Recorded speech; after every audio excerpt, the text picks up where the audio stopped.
place you can find. Glad to see that I could help make your life a bit easier. But have you ever thought of how I felt? You need to think about your behavior.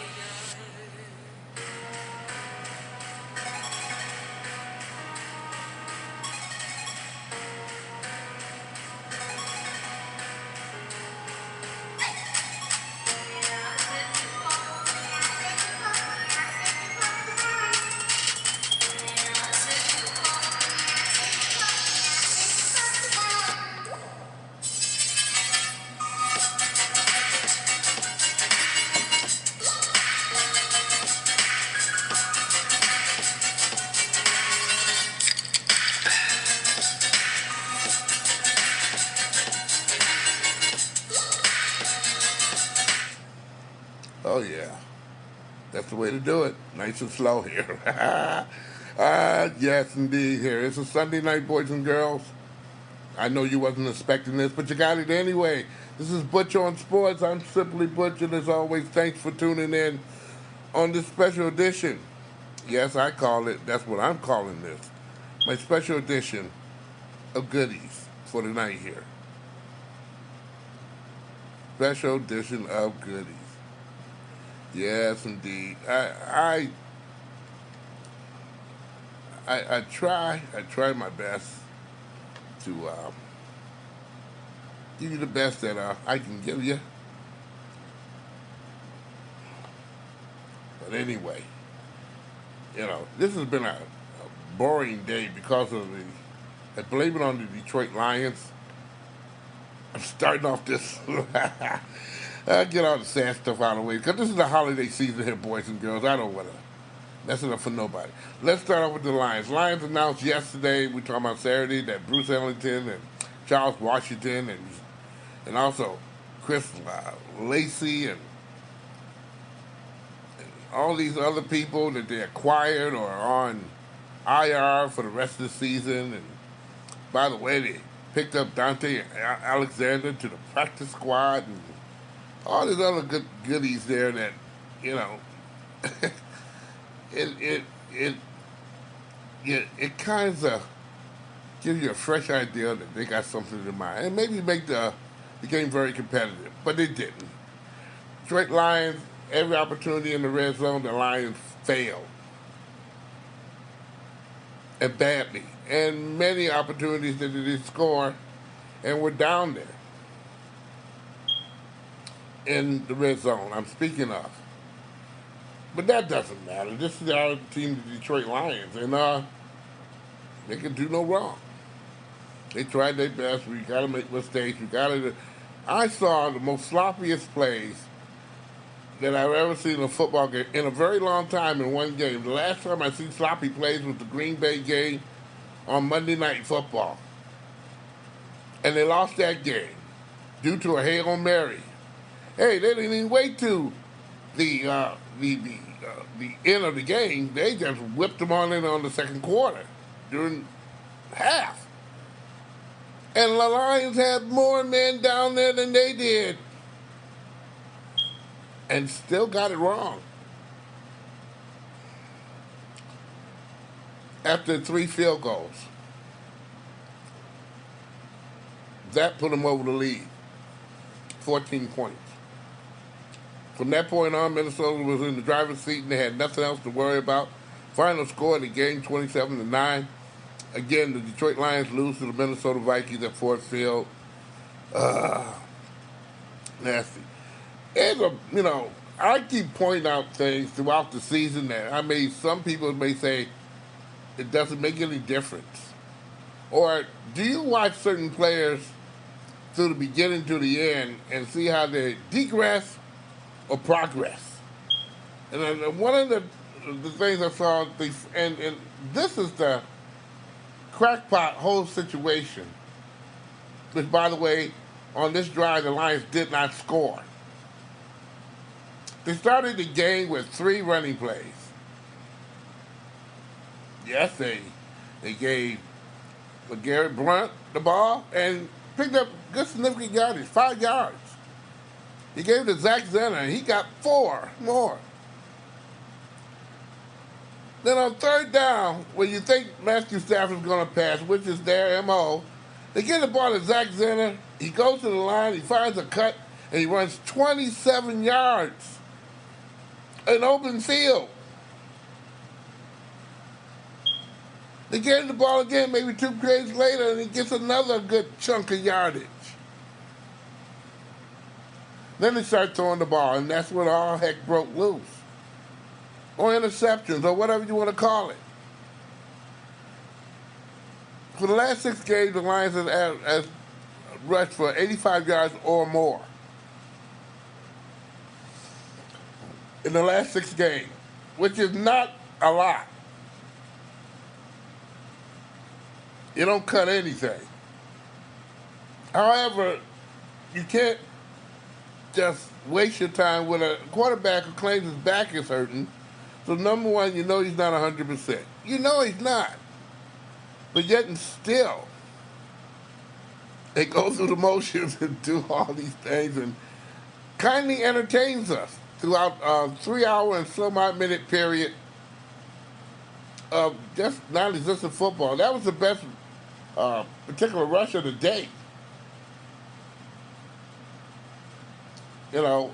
Series in my reality, and they screwed that up. Bad play calling. And I do believe there are going to be some adjustments made in the offensive coordination kind of situation at the end of the year. It has to be.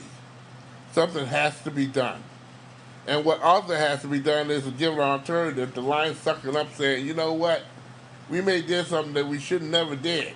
We gave this guy too much of a lead, and right now he's not paying dividends for us. And he's not. He cannot. Matthew Stafford has to have help. And that help comes from a decent running game, which has not been employed for the Lions since the Henbrook win. Now, with that saying, this man has no help. Another thing is with Matthew Stafford, I'm looking at the game, and I know he's going out there, the Iron Man, 100 and some odd games in a row, not missing. He'll go out there like the spirit of 76 and give you his all. And I think that's poppycock. You can't. Your back hurt? And you're saying 100%? Here's another player I'm going to shoot at you right quick before I go and move on here to some other things. Hey, how about Mr. Rudolph? He's a third-string quarterback who has showed time in and time out for 3 years that man belongs and needs to be given an opportunity somewhere in the Lions lineup doing something. Very good quarterback, very good individual. Do a lot of things that Matthew Stafford cannot. Now, the way the throwing and what it may be, that may be a working product or in process for Zach. But in other ways, in shape and means and forms there, this guy got something. He could be your Lamar Jackson if you want to come, but of course he came first. Zach Rudolph is something Lions don't have right now. Someone who's mobile and regardless of the situation at hand, where he can break off a pass play and run. And on more than one occasion, that Matthew Stafford has taken that route sometimes decide to hold the ball and get killed, or maybe wait too late to get out of a situation. You can't blame them all of it now, but you gotta have some instincts to know if this ain't here, it may not never get there. And sometimes you gotta want to get wet and get out of it. And in most cases, if they're rushing and whatnot, your middle is open. Find a lane, get your 4, 5, 6, 7 yards, or maybe get the first down if you're able to do it. Slide and let it be. Lions lose too much. I'm talking too much about the Lions right now. But this is what it's on Sunday. You got one more week to pass the time away for the Lions. And then you can call it the season. Oh, yeah. Yes, you can. You can do that. I am not going to mess around with you too much longer. We're going to talk about some other things in general that, I think is a little bit more relevant there. How about the scores of some of the games this afternoon on the telly here? Or maybe not on the telly. We'll give you the update version of what I got right now there, and it's cool. These are final scores, by the way.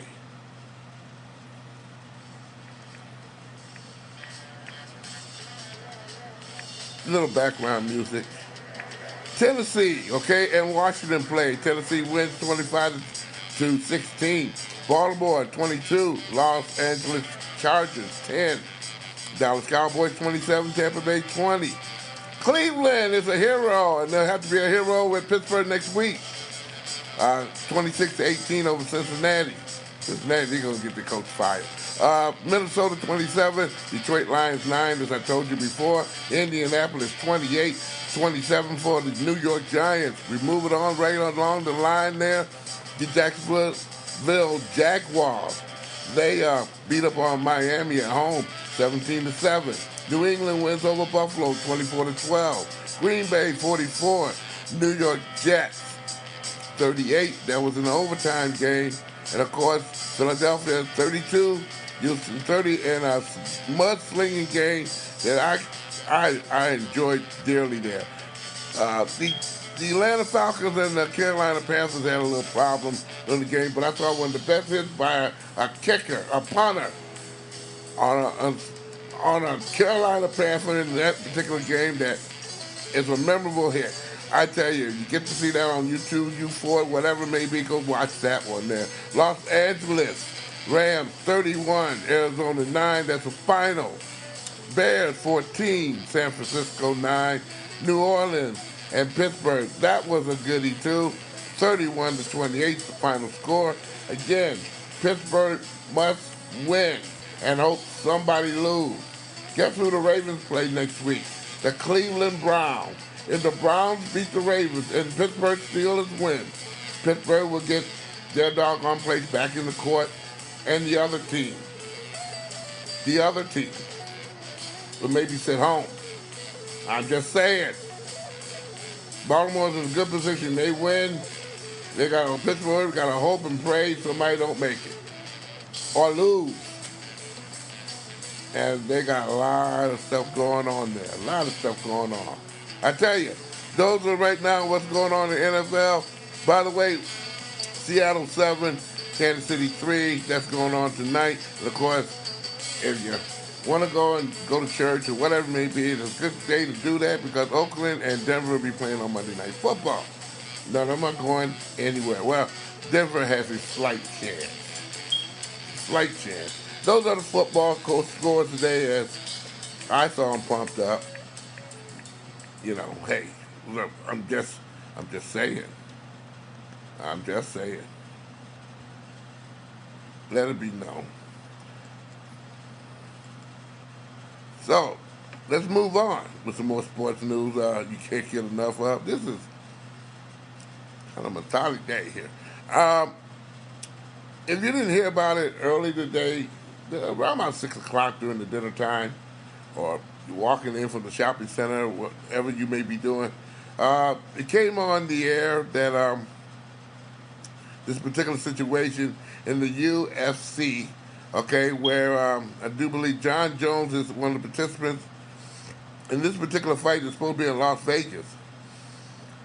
But some independent experts found that there was some anti-doping goodies in John Jones that they don't want to give him a license to have a battle in Las Vegas. They found a millismidget that they claim, the UFC claimed is not on the banned substance list. But a picogram was found in his system, maybe from 18, 19 months ago. Who knows? I'm just saying. It was something to behold. UFC executive Dana White, Jeff Novitzky, and Hunter Campbell said that the evidence was overwhelming and Jones had not ingested any illegal substance and that the findings of the picogram of oral turbo in his system is a phenomenon seen by anti-doping experts. A phenomenon, yes. Maybe or maybe not true.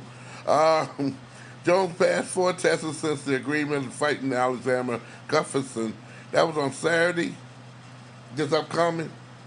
But Las Vegas won't give the clearance for Jones to fight. So Jones was going to still fight Gustafsson for the light heavyweight championship on Friday in Saturday's main event of UFC 332. It was cleared by the USADA.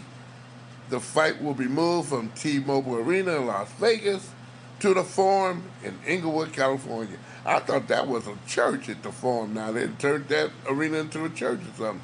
Apparently they're going to have some good fighting going on in that building there. I'm telling you. I thought y'all want to know. Detroit Pistons played today, this afternoon, I should say, and again showed that they really care about, I don't know. They lose to Atlanta today at home by scoring 98-95. Detroit now is 16-17, third in the Central Division. Atlanta, whose record is 9-23, has no business at home in your house beating the crap out of you, but they did.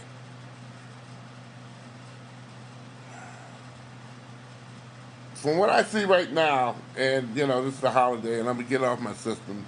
Detroit has to have a more consistent bench to make scoring a lot more pending. You can't run Blake Griffin into the ground 37 minutes a game. Andre Drummond, the same thing, and your bench can't give you no mileage, knowing these guys are the grinders on your team. That amount of minutes, I don't know what is not. It's a death note. But what do I know? I'm not the coach. Moving on. Happy holidays. Okay, right now, the Detroit Red Wings are playing the Toronto Maple Leafs in Toronto. In that game, I should tell you, at the end of two periods, I do believe it was tied up. 3-3. Yes, it is. Red Wings have scored a goal in the second period, Toronto a couple, which should tell you that Detroit was leading in the game significantly as much as 3-1, but Toronto came on back. Score is tied now. Third period upcoming. Right now, they're getting a little rest. And they may need it. They may need it bad. I tell you. Whew. Let's move on. No sort of disappointment there on that one. Of course, they get a long rest, the Red Wings, I should say, after this game. And don't have to play the Thursday, when I do believe they go to Pittsburgh and play there. And then they'll come home for their, I think, New Year's Eve celebration.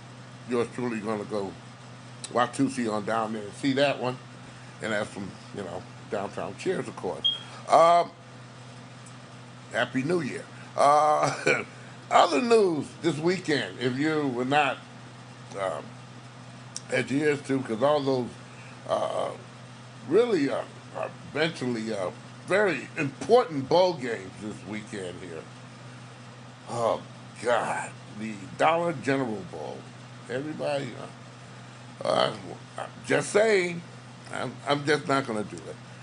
The Los Angeles Dodgers, they acquired some, I wouldn't say help, but some major reconstructions there. They acquired Jeter Downs, right-handed pitcher Joshua Gray, and also right-handed pitcher Homer Bailey from the Cincinnati Reds. In exchange, they gave Kyle Farmer, Matt Kemp, Yasiel Puig, and Alex Woods, and cash considerations to the Cincinnati Reds.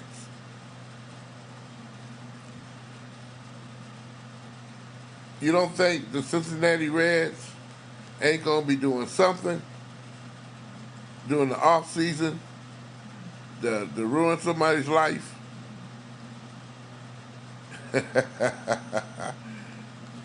I tell you, they're going to do it. It's going to happen. It's going to happen. Let's move on here, boys and girls. And also, this is something that you don't like to hear, but it's good that the person called it in time. The New York Yankees pitcher, CC Sabathia, was okay after going heart procedure. CC Sabathia is 38 years old. He's expected to make a full recovery and be ready for training camp, according to Ken Rosenthal of The Athletic. It could have been much worse for Sebastian if he did not act very quickly. He had some chest pains and increased sweating after some workouts, so he decided to get checked out by his doctor and discovered a blocked artery. Sebastian underwent an angioplasty, and so that took care of the symptoms. And again, he's recovering, as I was told by Ken Rosenthal, quite nicely there.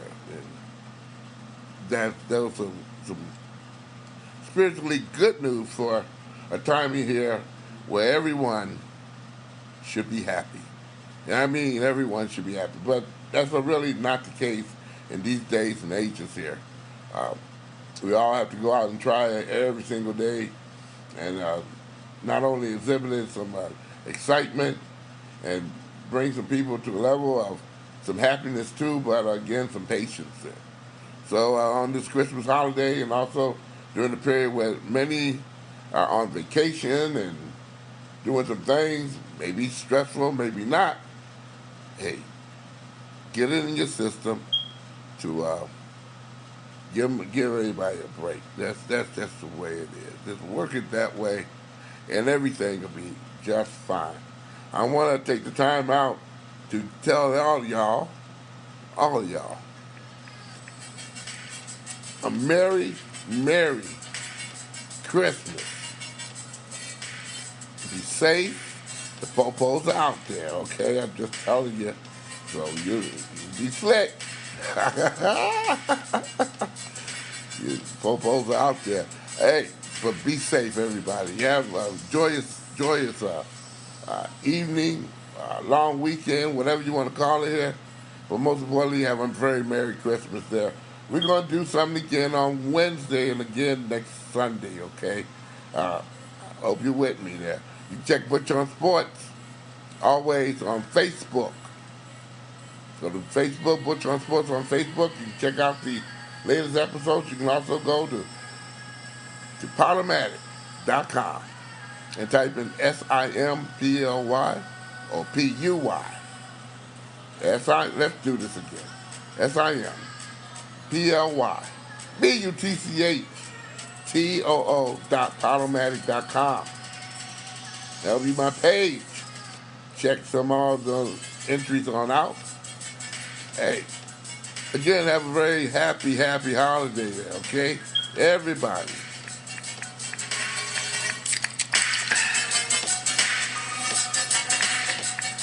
Hey, by the way, Butch On Sports is a presentation of Oh My Darling Productions.